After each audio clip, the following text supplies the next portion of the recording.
Welcome to Hard Talk. I'm Stephen Sacker. When the Indian government revoked the special autonomous status of Jammu and Kashmir, it knew outrage would follow, which is why Delhi has the Muslim-majority Himalayan territory in a form of lockdown. Troops patrol the streets, hundreds of local politicians and activists have been detained, and communication links have been cut.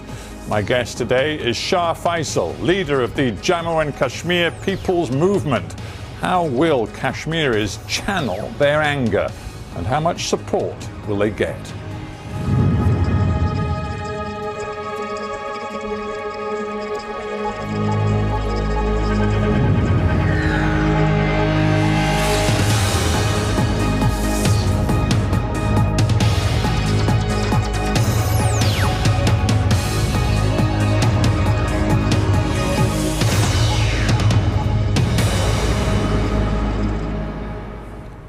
Shah Faesal in Delhi, welcome to Hard Talk. Thank you very much. There you sit in India's capital, but I'm sure your thoughts are with the people of Kashmir. What are the latest reports you are hearing of what is happening in your home territory in terms of the curfew and the lockdown? Because the Indian authorities say they've begun to gradually ease it. It's the 8th day of curfew, and the news which I am getting from Kashmir is that it continues to be the same. Around 8 million people continue to be under incarceration. Roads are deserted, markets are closed. It's very hard to move around. The communication system is completely down. Telephone lines are not working, mobile phones. People who are living outside Kashmir have not been able to talk to their families for the last 8 days. There is shortage of food materials. People are not able to figure out what's happening. There has been absolute clampdown on the protests, and the presence of security forces has been unprecedented. It's a warlike situation. People are unable to reach out to their relatives. Political leaders are under arrest, and all political leaders. The surprising part of this crackdown has been that pro-India as well as the separatist leadership, all of them are under arrest this time. It's a situation, a scene completely out of a partition novel. Well, you say that all local politicians in Kashmir are under arrest or facing intimidation, and yet, of course, you're speaking to me from Delhi, and I happen to know that in the last week you have been able to go to Srinagar and attend political meetings. So it suggests to me that perhaps you're exaggerating the extent of the control from India just a little bit. Most of the political leaders who belong to my political party and all other political parties have been detained. I am the only person from the all-party meeting which met there in Srinagar on 4th who is free, and honestly speaking, I'm ashamed of myself that I'm free at a time when the entire leadership of Kashmir is under, in jail, and all the 8 million people have been imprisoned. Do you think, in all honesty, when this interview is done, and perhaps over the next few days you'll try to go back to Kashmir, do you think you will be free for long? Police has come to my home a couple of times after I left, and it's also a story in itself the way I reached airport and came to Delhi. Because of communication breakdown, maybe people could not communicate to their higher-ups about my escape from the airport, but I am very much apprehensive that soon after I leave from here, I may be detained, like anybody else. You are the leader of the Jammu and Kashmir People's Movement, obviously one of quite a number of different political parties in Kashmir. What is your message, both to your own party supporters and to the wider public? Do you want to see people take to the streets and try to resist what you have called India's occupation? I mean, if you look at what has happened on 5th of August, is that the entire political mainstream, people like me who believed in electoral politics and who saw some sort of resolution coming within the framework of Indian Constitution, I mean, we people have been rendered without an argument. Most of the leaders, including 2 former chief ministers, are under arrest this time. So when you talk about the mobilization, it has been impossible for people to mobilize protests in last 1 week because of unprecedented security presence in Kashmir. But I'm aware that there are going to be spontaneous eruptions in Kashmir the moment restrictions are relaxed a little bit, and people like me and all entire leadership which is in Kashmir, I'm not sure if anybody's call is going to be heeded or listened to. But it seems you are calling for calm, because I saw this quote from you just the other day. You say the government seems to be preparing for casualties numbering 8 to 10,000. Sanity demands that we don't give anyone a chance for a massacre. My appeal is that we should all stay alive and then we shall fight back. So for right now, you're telling people to stay home. I think this is a sign of majority of the people. 200,000 security forces out to kill anybody who is going to raise a voice of dissent. So I think this is a sign of maturity that people are not reacting the way. But I am sure that Kashmiris will give a more calibrated, more seasoned, long-term, organic, sustainable response to what has been done by Indian state. This act of indignation which has been done to the people of Kashmir, I am sure this will not go unprotested. This decision by the Indian government to revoke Article 370 to end the special autonomous status of Kashmir, it can hardly have been a surprise to you. After all, Mr. Modi's BJP party has put it into their manifesto for many elections, and after their thumping win in the last election, it was speculated by many that this time they had a mandate to do it. The surprise is that India claims to be itself the greatest democracy in the world, and in spite of Modi being there in this country, we believe that there are institutions of democracy which will protect the constitution. So the biggest surprise this time is the way it has been done. If you look at the constitutional history of the state, if you look at how the narrative around Article 370 has developed in the last 70 years, I think all the jurists in this country have been of one opinion that it's impossible to revoke these guarantees following the constitutional procedure. So today what has been done is by resorting to complete illegality, by completely murdering the constitution in the house of people of this country. That is something which surprises. Otherwise, we always knew that BJP wanted to abolish these protections as part of their larger agenda of Akhand Bharat, or maybe having a Hindutva kind of a philosophy in this country. But the way it was done, broad daylight, constitution was murdered by these people, these two supermen who have come to rule this country. I think that is something which has surprised everybody who had faith or who believed that India is the greatest democracy in the world. But what about my point about a democratic mandate? After all, this Jammu and Kashmir reorganization bill just sailed through the Indian Parliament. In the lower house, it won a majority of 370 to 72. And as you are a self-professed Democrat, surely that does represent a mandate. That does represent the mandate, but Parliament is not there to demolish the principles of democracy. Parliamentarian cannot become a voice for the majority. That's our problem. Who will then represent the minority populations of this country? Minority, it's like when you talk about diversity in India, it is tremendous. It's 1.3 billion people being represented in that house of people. Our problem is that when Parliament resorts to unconstitutional methods, what has been done to Jammu and Kashmir today can be done to any other state tomorrow. So if Parliament is out to demolish the federal structure of this country, that is something which I believe the Parliament doesn't have the mandate for. And you will also must take notice that the Supreme Court of India has laid down a doctrine or basic structure of the Constitution, that there are certain things which the Parliament can also not change.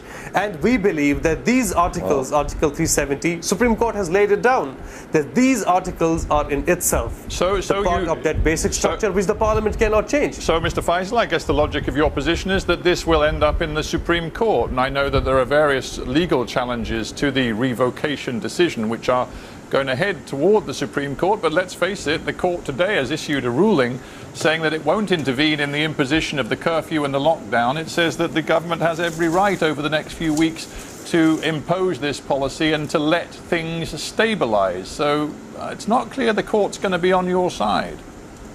If the Parliament represents the majoritarian sentiment that we hope, then courts should represent the minority sentiment. That's our understanding. As of now, we are about to challenge these articles. Some of the political parties have already filed their petitions. I know it's going to be a long battle. It's not going to be easy for the Supreme Court also to undo what a majoritarian government, a bully government has done in this country. I know it's going to be hard for Supreme Court justices to stand for the cause of truth. You make your passionate points about the Constitution, but is there not a way of looking at this which is much more pragmatic and technocratic? And you yourself, I think, pride yourself on being something of a technocrat. Mr. Modi makes the point that by imposing a form of direct rule, let's face it, direct rule from Delhi to Jammu and Kashmir, he says there will be a lot more development. All citizens will be guaranteed their rights, but he says there'll be new investment in infrastructure. The people of Jammu and Kashmir will have more opportunities, more jobs, and in the long run, it will benefit the people.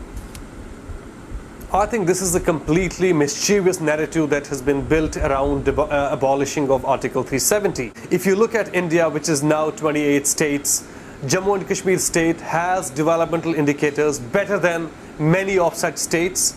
If you look at the levels of equality in Jammu and Kashmir this time, if you look at longevity, if you look at the GDP per capita, if you look at the total fertility rates and other demographic indicators, it might surprise the people that Jammu and Kashmir has better indicators than many such states which do not have such protections. Article 370 was responsible. It was the protection basically for very successful land reforms which took place in the state of Jammu and Kashmir, and such land reforms have not been done anywhere else in the country. But if I may say so, it was also, sorry to interrupt, but Article 370 also, in a sense, ring-fenced some deeply sexist policies and constitutional realities in Jammu and Kashmir, and as Mr. Modi has said, he hopes that people will see that, for example, the Kashmir Permanent Residence Law, which your Jammu and Kashmir state had imposed, bars female residents from property rights in the event that they marry a person from outside the state, and Mr. Modi makes the point that's not right, and by imposing direct rule, that women law will has benefit. been an evolving law. That has been an evolving law, and over a period of last so many years, there has been a constant debate in Jammu and Kashmir that we need to give those protections, those rights to women, and the High Court of Jammu and Kashmir has already settled that matter, and those protections, those rights have been extended to the women who marry non-state subjects from Jammu and Kashmir. I can tell you that we had been constantly telling the government of India that leave it to the leadership of Jammu and Kashmir, leave it to the State Assembly. The State Assembly is going to correct all those anomalies if they are there. I can tell you with complete confidence that all these excuses are being now raised because the larger agenda of assailing the special identity of the state, changing the demographics of the state, attacking the constitutional protections which were always part of the BJP's agenda of one Vidhan, one Pradhan and one Samvidhan, which is that we want only one constitution, one flag, one symbol, one president, one prime minister in this country. That idea of a monochromatic, lack of diversity idea of BJP, where it doesn't really respect minorities, doesn't respect diversity, doesn't respect multiple cultures, mainly has extreme contempt from anything that's related to Muslims. I think that's something which was being used. Yeah, well, my question then is, where do you go from here, Mr. Faesal? Because, as I say, you had a reputation when you formed your party of being a pragmatist, a technocrat. You'd worked at the senior level in the Indian civil service for many years yourself. You argued against separatism and for creating a political space for dialogue. That space seems to have disappeared. That space has disappeared, not for us, but for everybody else. And people like me who wanted to find some meaning in electoral politics, who believed that some sort of resolution to this dispute is still available within the framework of Indian Constitution, I think all those people have been slapped on 5th August. And people like me now understand that there are only two ways to do politics in Kashmir. You will either have to be a stooge or you will have to be a separatist. Everybody who now wants to champion the larger political rights of Kashmiri people I'm sure the trajectory, the path for them has changed, and the methodology has changed. I mean, now I think if people have been asking for right to self-determination, I think that framework is the only framework now which people will be ready to listen to. They will not be ready to listen to anything which is within the framework of the Constitution. So which is it for you, Mr. Faesal? Are you going to be stooge or separatist? I think it's too early for all of us. I am not going to be a stooge. I think one clarity which this step has brought into all of us is that those people who believed that India would not betray this generation of Kashmiris, you know, my grandfather's generation, when in 1953 the Prime Minister of Jammu and Kashmir was handcuffed by a very small level police constable, my grandfather's generation got alienated and they got betrayed. And my father's generation in 1987, when the elections were held in the Jammu and Kashmir state and the elections were rigged, my father's generation, they got betrayed that time, and that demolished the democratic institutions and the democratic methodology, and we saw eruption of militancy in Kashmir in 1988. You know, this new insult, this new phase of indignation has begun on 5th August 2019, and it's my generation which has now got the taste of betrayal, and I don't know how this is going to play out in next 50 to 70 years. It's going to be a new phase. Yeah, you said something very interesting earlier. You said you felt something of a sense of shame for the fact that you were not arrested, that you're still free when so many of your fellow Kashmiris, certainly in politics, have been detained.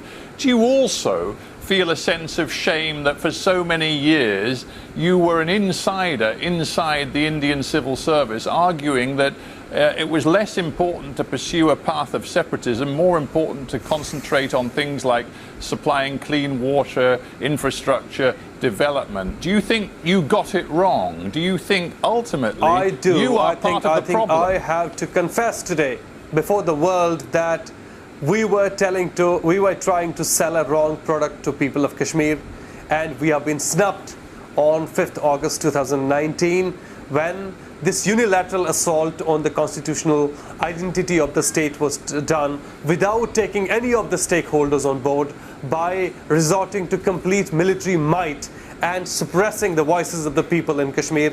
And you know, Modi just got his way through, just bulldozed his way through into Kashmir without caring for what Kashmiris would think about this. So what's it to be now, Mr. Faesal? If you're no longer prepared to be, you know, in your own word, a stooge, and moderation appears to be impossible in the Kashmir of today, are you going to back the militants? You know, we've already seen key militant players who have strong links in Pakistan. I'm thinking of Maulana Abdul Aziz, the guy who was a prayer leader in the Red Mosque in Islamabad. He's now said jihad is obligatory for Muslims in Pakistan because our Kashmiri brothers and sisters are waiting for our help.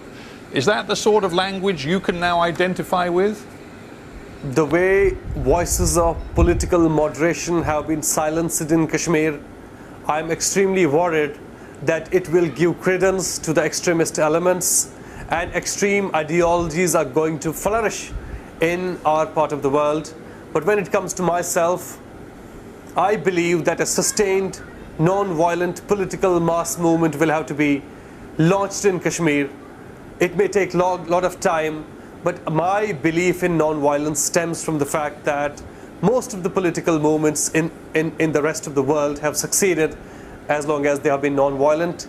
And I believe that we are going to fight for the rights of the people. It's going to take time, but Kashmiris have now found clarity in their politics, and I think we are going to make it one day. But just to be clear with me, would you today, despite everything we've discussed of your history, describe yourself as a Kashmiri separatist? I think I would not like myself to be boxed in these terminologies, because finally it has been the government of India or the Indian narrative over Kashmir that these are mainstream people and these are separatist people. If you talk about legitimacies, who are the people who have the people's legitimacy? Even till now, separatists or those people who do not want to be boxed within the framework of Indian Constitution, they had the larger number of people with them. So effectively, they were the political mainstream, and people like us were not the political mainstream. So this entire vocabulary of politics, I think, has now changed in Kashmir. But maybe there will be a vocabulary like resolutionists and those people who now want to be status quoists. I think I would want to be identified with the resolutionists, people who want to see peace in Kashmir. If I may say so, that's a bit abstract, but let me make it deeply personal. I believe I'm right in saying your own father was killed by militants, separatist militants, because he refused to help them at a particular point. You, therefore, in your family have reasons to be suspicious of the separatist militant movement, but do you fear that Kashmir may return to the blood-soaked era of the 1980s and 1990s when we saw so much violence inside Kashmir? More than 100,000 people have died in Kashmir in the last 30 years. Thousands of people got displaced, including minority Kashmiri Pandits. My worry is that if Kashmir slips back to early 90s, we will see another phase of bloodshed. 3 generations have already got destroyed. I do not want to see few more generations getting destroyed. I just hope that, like Japanese, Kashmiris will also now go back to their resiliency, stand up, rebuild their houses, rebuild their ideas, rebuild their hearts and minds, rebuild whatever has been lost and lost. You know, this has been more like a nuclear catastrophe for all of us. Let me sound... Yeah, sorry, but we don't have much time. Let me end with thoughts about the international arena. Imran Khan, Prime Minister of Pakistan, has compared what the Indians have done to Nazism. We have heard much less from the international community. The United States, the UK, many other countries have been remarkably silent about what India has done. Are you therefore reliant on help from Pakistan, or do you believe you may get support from the wider world? I am extremely disappointed with the way international community has responded to this issue.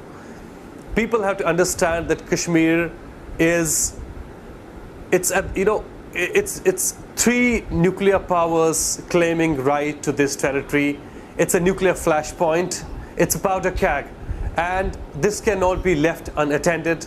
Any sort of aggression by any of these 3 states can lead to a nuclear war in this region. We just hope that the entire international community will rise up to the occasion and take notice of the human rights violations which are happening in Kashmir due to this unprecedented curfew which has been placed and the unconstitutional act which has been done in the Parliament of India in recent times. On the specific point about Pakistan, India, of course, consistently accuses the Pakistani government of interfering, meddling, of sponsoring terrorism inside Kashmir.